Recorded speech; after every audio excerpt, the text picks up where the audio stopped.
Welcome to Renegade Inc. Since one of the greatest financial crises in human history, you can count on one hand how many British bankers have gone to prison for fraud. Understandably, UK taxpayers are asking why, especially after the government effectively nationalised bad banking debt. Think RBS. At the hands of corrupt bankers, many hard-working people have lost their businesses, their homes and their savings. An industry that has decimated lives still has no recourse to stop the bank's illegal asset stripping. So we have to ask why. Have the judiciary just got all the judgments in favour of the banks plain wrong? Are the world-class British police inept or underfunded? Have successive governments not had the insight, or have they turned a blind eye? Or could it be that maintaining a corrupt British banking sector is a central plank of the British establishment's strategy to maintain power?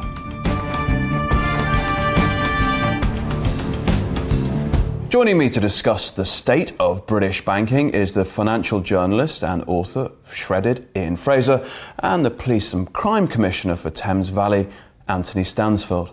Gentlemen, welcome.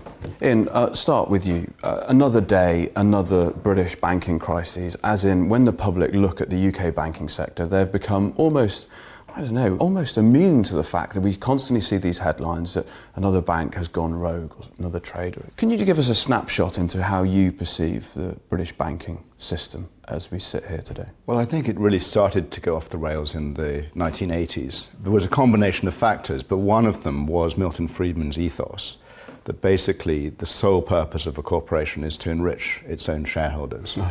So from that moment on, you tend to downplay the needs of other stakeholders, like, say, staff, so you can treat them really badly. You can justify that because they're not part of the equation. You can justify treating your customers potentially really badly, and you can justify treating the environment or society really badly. If your sole purpose is to make more profit and enrich your own shareholders, there's a danger that those other stakeholders get maltreated. So I think that was a starting point. Then you had the liberalisation that kicked in under Reagan and Thatcher in the 80s, particularly Big Bang in the UK, where banks suddenly could become conglomerates and have an asset management firm and stockbroker and a wide range of other ancillary financial services brands. Insurance was one of those. And then you do create horrendous potential for conflicts of interest when you build these conglomerates. I suppose also in 1999 you had Bill Clinton essentially ending Glass-Steagall, whereby up from about 1933 all the way through to 1999, it was impossible for a clearing bank or a high street bank to also own a trading operation. So it was tighter in America until 1999. That broke down because of Citigroup, which was formed in, I think, 98. And so you had a number of different factors. And then on top of that, you had what I would regard as incredibly ignorant politicians who decided that because the banking sector had become the goose that laid the golden egg, you should just basically relax regulation and don't even bother to examine what it's doing very much. Right. It kept on churning out profits, it kept on providing credit to fuel the economy, therefore a wonderful thing. So let's not meddle too much, which is more or less what Gordon Brown and Tony Blair did in 2003 when they overreacted to the US Act Sarbanes-Oxley. And they basically decided to embark on a race to the bottom, whereby Britain could become the place where bankers could do more or less whatever they wanted. Did politicians at that time not see the social damage that would cause? Because basically what you've said about Milton Friedman, all economic destruction seems to lead back to this economist. Did the politicians not understand that this wasn't actually a good thing for society? Well, as far as the government of Gordon Brown and Tony Blair was concerned, RBS could do nothing wrong. It was creating a lot of profit, it had done a good takeover of NatWest, and it was providing credit into the economy, both for individuals and companies. And it didn't seem to be doing anything wrong at that point. But they never looked underneath the bonnet to actually check. And what were they doing wrong? Well, there was loads of things they were doing wrong. But one of them was overlending. For example, Monty, a dog, I think he was living somewhere in the Midlands of England, was offered a credit card. They were offering credit cards too readily to people who didn't even exist. Also, the key thing they were doing wrong was overpaying for a string of rather bad acquisitions. So they, after NatWest, which was the biggest banking takeover in history at the time in 2000, the board of RBS, particularly Fred Goodwin, believed they could walk on water, and they did 28 other acquisitions between 2000 and 2007. They overpaid for almost every single one of those, and actually, destroying their bank as a consequence and becoming the most expensive bank in the world to bail out in October 2008. And was this a moment when Gordon Brown was making Mansion House speeches encouraging the risk takers to take more risk and a light finger or a light touch approach? Yes, in a string of Mansion House addresses in 2006 and 2007 and others, Gordon Brown was waxing lyrical about the bankers as almost sort of quasi-divine beings who were leading us on to a new golden age with their amazing skills of lending money and all the other stuff that they were doing. Anthony, why is white-collar crime not seen as a crime in the UK? Well, I find it very odd. I mean, we're losing, according to the National Crime Agency, about 190 billion a year through fraud, which is vastly more than any other crime, vastly more than the drugs industry or anything like that. It is on a massive scale, but we spend probably 0.03% doing anything about it, so it's never investigated. And when a major bank is investigated, and Thames Valley investigated the HBOS frauds out of Reading, and it cost us about £7 million to do. We never got paid back for that. I think we got about £2 million back eventually. Where from? Eventually the Home Office gave us £2 million back. But you're still £5 million out of pocket? Yes, which is a great deal of money. Where did the fine for the bank go? The bank was fined £45 million. It went straight back to the Treasury. Well, they owe you £5 million. I wrote to Philip Hammond and asked for the money back. I got a letter from one of his staff over 2 pages saying no. I did query. And the reason? This goes into a central pot, and it's not a police pot. But I mean, the one lesson that goes out, of course, to all the police forces in the country is that they cannot take on a major fraud within a bank. It is too expensive to do. And the banks spend a fortune on lawyers. I think Lloyds last year spent over £800 million on lawyers. Well, the police simply do not have that money to take on major fraud. We do serious organised crime, and counter-terrorism is done by the police at a regional level. We need to do fraud at a regional level. And the Financial Conduct Authority fines companies about £1 billion a year. Well, instead of going straight back to the Treasury, that money has got to go in large proportion back to the police to set up a forensic crime units that look into fraud at a regional level, and it's got to be funded properly. And it's no good funding the SFO, the Serious Fraud Office, something like 40 million a year, and Action Fraud, which is the City of London, which is funded, I think, about 15 million a year, and it's contracted out to a call centre in Glasgow. I mean, the thing is absolutely criminal. And is the political will available, or is the lobbying and the influence that the finance sector holds too great for politicians to stand up and say, enough's enough, actually we need to resource the police correctly so we can start to address these? Yes, I think far more has got to be done. I think one of the problems is there are so many agencies that are meant to be dealing with this. Well, what are they? Are we going to have an alphabet soup of Well, no, I can tell you the acronyms. And Okay. the Bank of England's have, I think, there's the Prudential Regulatory Authority. Yeah. Then you have the Serious Fraud Office. Yeah. Then you have the City of London. You have the Financial Conduct Authority. You have the National Economic Crime Centre. You have the National Crime Agency.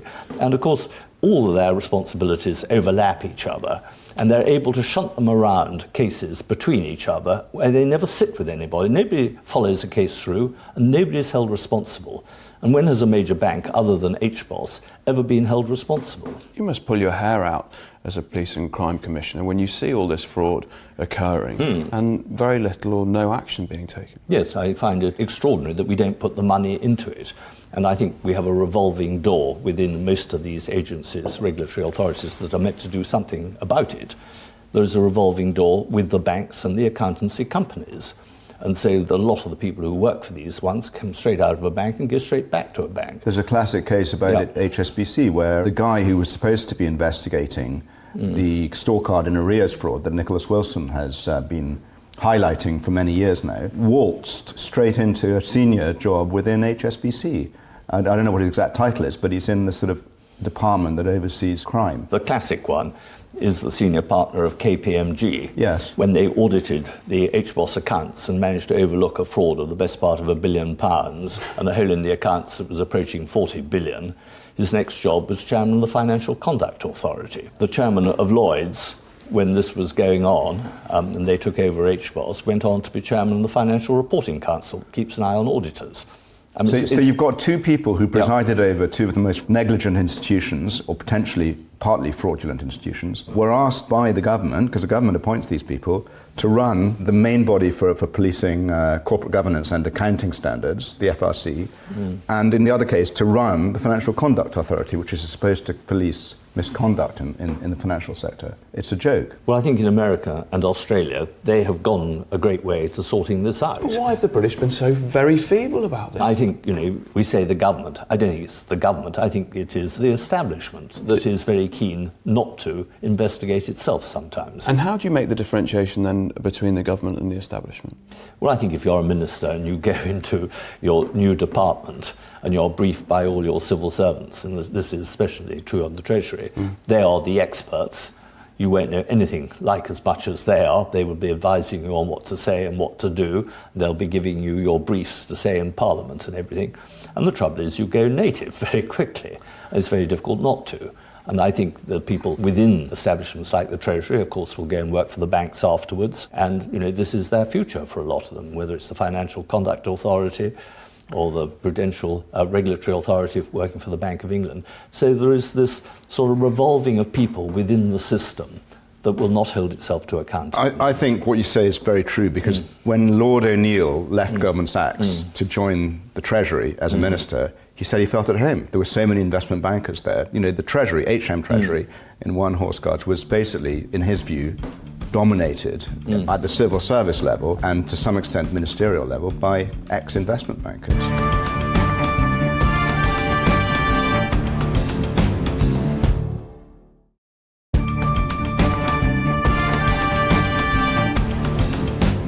Welcome back to Renegade Inc. Before we talk more about the state of British banking with Ian Fraser and Anthony Stansfeld, let's have a look at what you've been tweeting about in this week's Renegade Inc Index. First up, we got a tweet from Prem Seeker.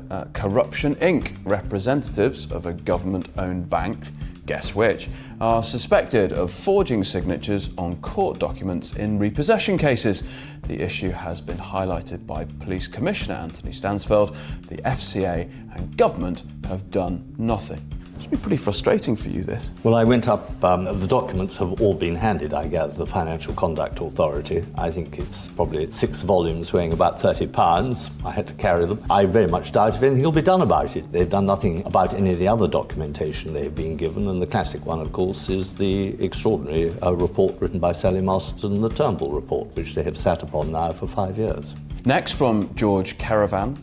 BBC Scotland has turned down showing my documentary Spank the Banker about RBS GRG expropriation of small firms and HBOS fraud case on grounds it has wrong tone for the channel, eh? The BBC is pretty pusillanimous, in my experience, where banking is concerned. There are 1 or 2 good journalists, including Andy Verity, who have done some sterling work exposing Global Restructuring Group and helping to put it out there that this bank, RBS, turned rogue, not just before its bailout, but also after its failure.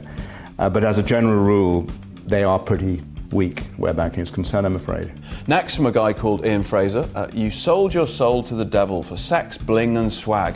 This is the HBOS banker, jailed for 11 years after he and his cronies plundered $1 billion from small firms to fund sex parties, super yachts and lavish holidays. And finally, from Roland Smith, thought-provoking piece from Martin Wolf in the FT. The level of financial development is only good up to a point, after which it becomes a drag on growth, and that fast-growing financial sector is detrimental to aggregate productivity growth. Martin Wolf's recent article in the FT was one of the best, if not the best, that he's ever written, and I think anyone who has any interest in this subject should read it, because it basically exposes the problems of financialization and literally high pay for corporate chief execs and banking chief execs, and the detriment that is causing to society and to the rest of us. Takes us seamlessly into your book, Shredded, Inside RBS, the bank that broke Britain.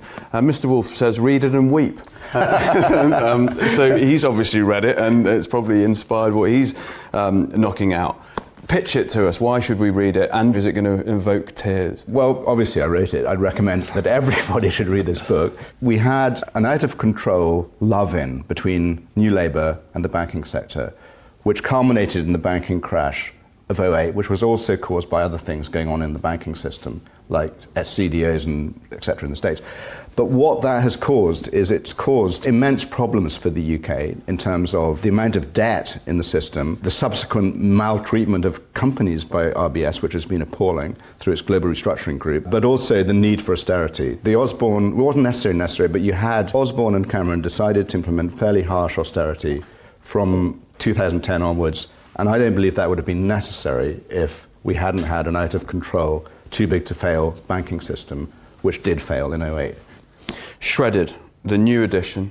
Congratulations on it. I mean, such a huge achievement. Look at it. And it depicts why we're in the state that we're in. Yeah. It's not just British banks who are losing billions.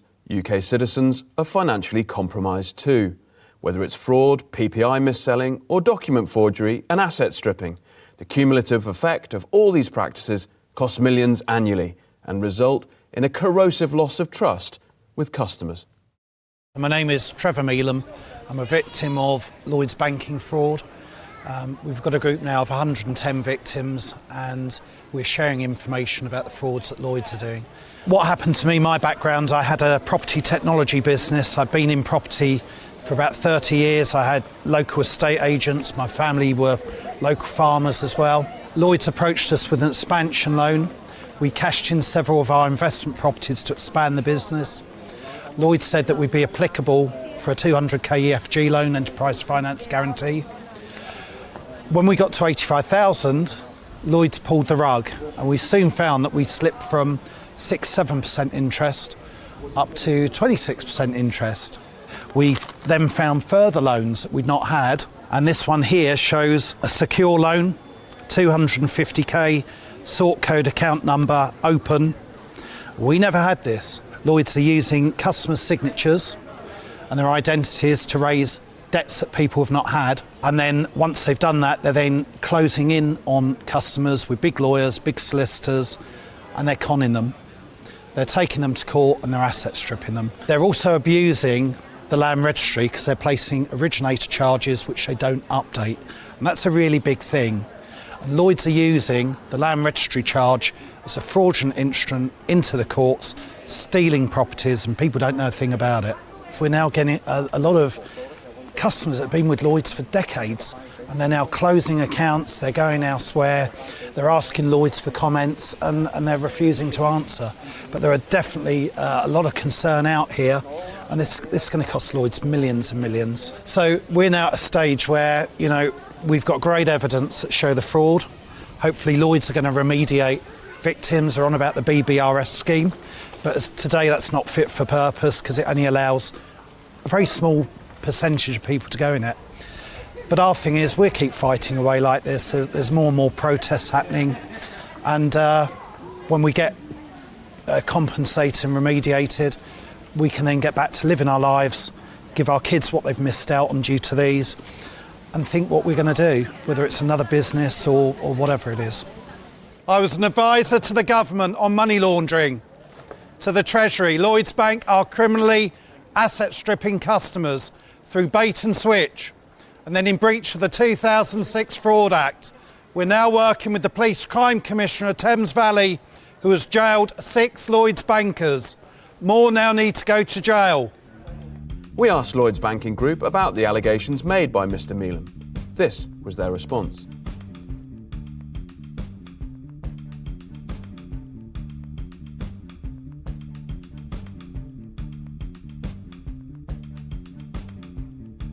Often when people hear about fraud, it's up there and it's going on somewhere else. Yeah. And, for man, woman on the street, it's very difficult to get their head round because banking is incredibly complicated, finance, capital markets, and all that stuff. One of the things that's very tangible is signature forgery.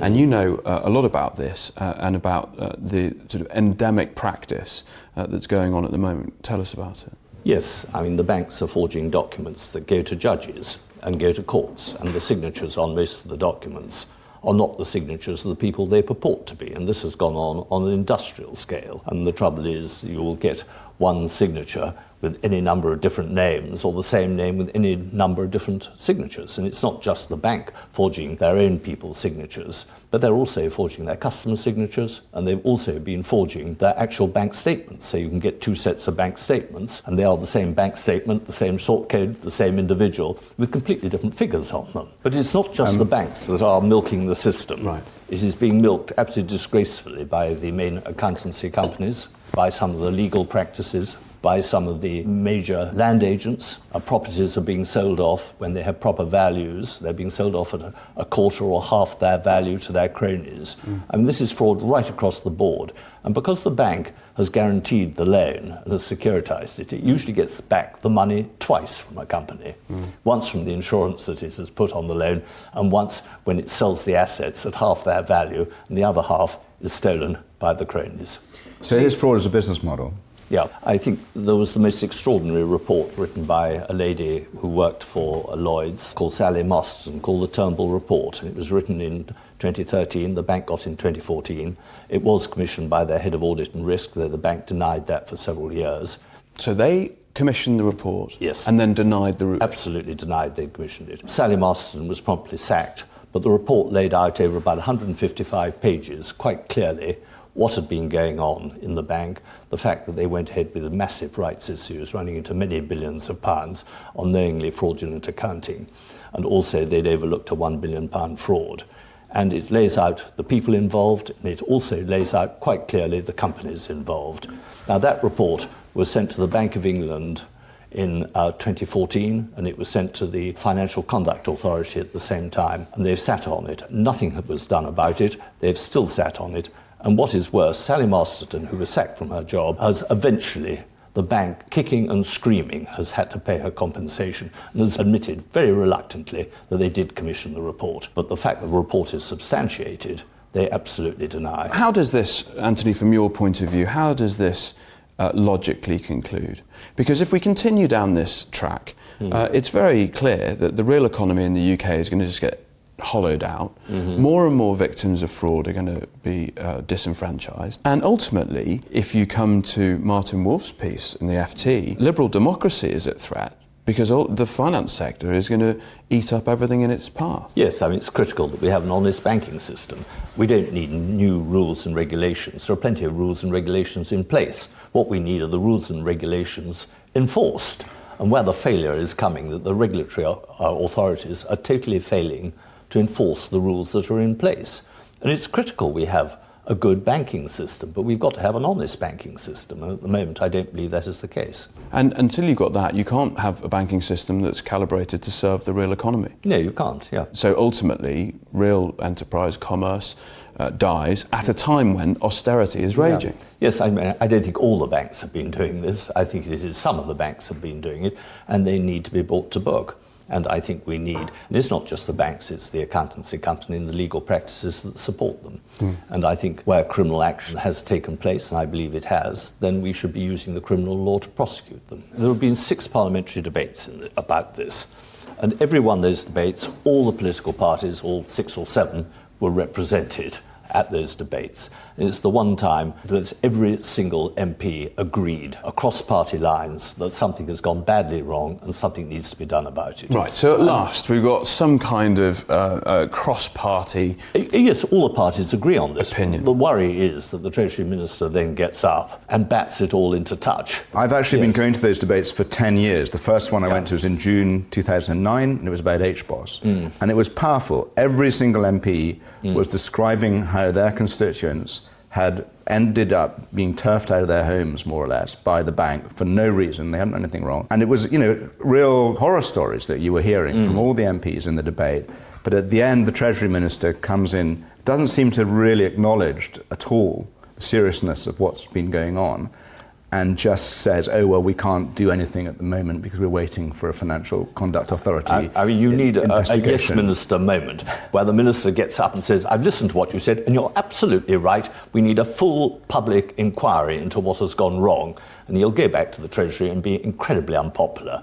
But I don't think they'd be able to sack him, and no minister's had the courage to do that yet. So they're essentially all cowards, do you think? Well, I think, as yes minister said, you go native, and they do not do what it needs to be done. Into these jobs, you need to put experts, but the experts are almost invariably both conflicted and complicit with the problem. So it's very difficult to bring somebody in from outside. What some of our banks have been up to at a board level is certainly serious.